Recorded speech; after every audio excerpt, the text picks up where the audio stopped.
Naaalala niya pa ba guys, yung huling date na ginamitan ko ng 15 healers? Ito nga yung clan ng Sleeping Night kung saan kami nanalo.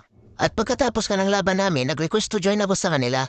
Kaso nag-offline ako nito kaya hindi ko alam na sinali pala ako sa war. At ito nga yung sinasabi nung isang co-leader nila. Kaso di ko maintindihan kaya sinerch ko na lang sa Google. Kaso English kaya kayo na lang bahala umintindi kung anong ibig sabihin nito. At ito na nga, nag-umpisa na nga yung war dito kaya sinilip ko man ako merong online dito sa clan nila. Kaso hindi ata active kaya cleanim ko na lang yung 1 and 2. Tapos pinanatan ko na kaagad yung number 1. Gamit yung mga troops ko anong nakalagay sa army camp ko.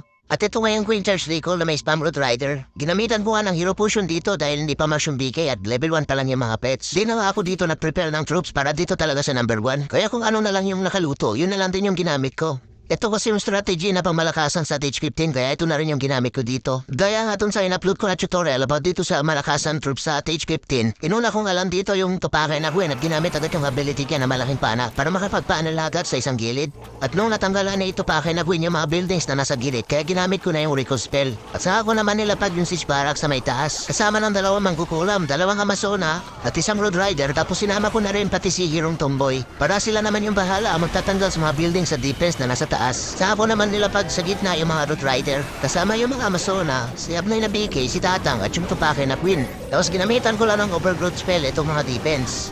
Para yung mga root rider kasama ng mga hero, diretso-diretso sila papunta sa may town hall. At nung malapit na nga yung Abnoy na BK sa may town hall, sa ako naman ginamit yung earthquake boots niya para mabuksan na rin agad yung mauwas na nasa gitna. At the same time, matanggal na rin agad yung mga buildings at defense na nasa gitna. Tapos sabay ginamit ko na rin yung ability ni Tatang na Eternal Tomb para protektado lahat yung mga troops na nasa gitna. Tapos ayun, support na lang ng free spell para hindi mabugbog yung mga main troops na nasa gitna.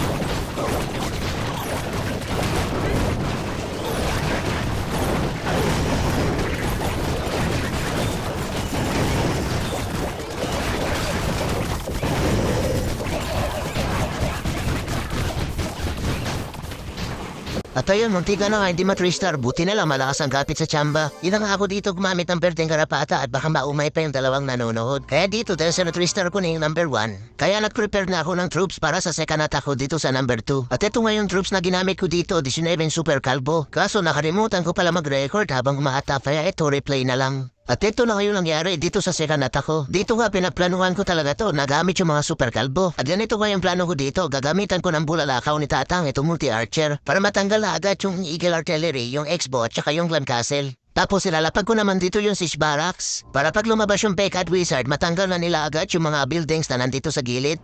Saka ko naman ilalapag dito yung mga super kalbo kasama ng mga hero para diretso-diretso na lang sila dito papunta sa may scatter shot. At saka ko naman gagamitin yung ability ni BK na earthquake boots para mabuksan na agad yung walls dito sa may town hall. Tapos dito ko naman ilalapag yung Hirong Tomboy sa may taas para matanggal na rin agad yung mga defense na nasa taas. At maglapag lang ako dito ng jam spell para makalipat naman sa kabilang compartment yung mga hero kasama ng mga super kalbo. Ang ganda ng plano ko no, kaso ganito yung nangyari. At ayun, lutang na naman. Dahil hindi ko pala na-set yung equipment na bulalakaw ni Tatang. Ang sarap na lang talaga mag-in battle.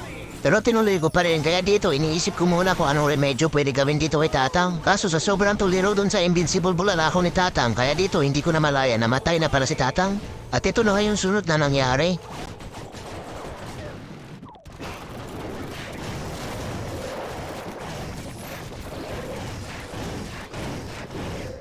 Ayun, piso malala kaya dali-dali ako muna sa clan ko bago pa masipa.